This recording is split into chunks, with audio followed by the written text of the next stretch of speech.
साथीहरू लौकाको पकौडा कतिजनालाई मनपर्छ। मलाई चाहिँ सब्जीभन्दा पनि पकौडा चाहिँ एकदमै मिठो लाग्छ नि त। अनि त्यही भएर आज चाहिँ खासमा भिडियो हिजोको हो। अनि म चाहिँ आज भोइस ओभर गर्दैछु हिजो नभ्याएर। अनि मलाई चाहिँ लौकाको पकौडा बनाउनु मन लागेर हिजो बनाएँ। अनि हेर्नु ल मैले के गर्दैछु। सबभन्दा सुरुमा त लौका ल्याएर यसो गरेँ, सबै छोडाएँ अनि भित्रको गुदीहरू पनि निकालेँ, त्यसलाई तासेर। अनि त्यसपछि मैले कोरेसम्म कोरेँ कोर्न पनि कति गाह्रो भयो कि मलाई त सबै अप्ठ्यारो न भएर बल्ल तल यति कोरेर रेडी गरेँ। अनि त्यसमा नुन राखेर थोरै भिजाएँ। लौकाबाट त कति धेरै पानी निस्किँदो रहेछ, त्यही पनि मैले नुन राखेर त्यसलाई एकछिन भिजाएर अनि यता प्याज काट्न थालेँ।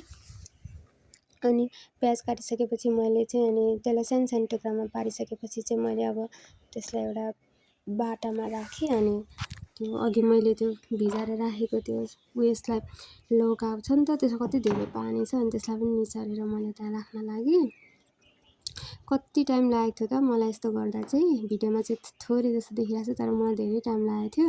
अनि मैले नुन राखेँ, अनि थोरै हर्दी पनि राखेँ। मैले यसमा चाहिँ पिरो राख्दिनँ कि, अनि बाबुले खाँदैन। अनि बाबुलाई बनाइसकेपछि अनि थोरै पछि चाहिँ म पिरो राख्छु। अनि बेसन राखेर मुसेर यत्तिको बनाएँ। अनि पकाउन रेडी भयो। अनि त्यसपछि मैले पकाउन सुरु गरेँ। यो चाहिँ सुरुको चाहिँ बाबुलाई बनाइदिएको पिरो नहाली। अनि पछि चाहिँ मैले हाम्रो लागि पिरो हालेर बनाएँ। अनि यता चिया पनि बनाउँदैछु म। चिया पनि उम्लिँदैछ, एउटा पकौडा पनि पाक्दैछ। हाम्रो हिजोको खाजा हो यो। Thank you.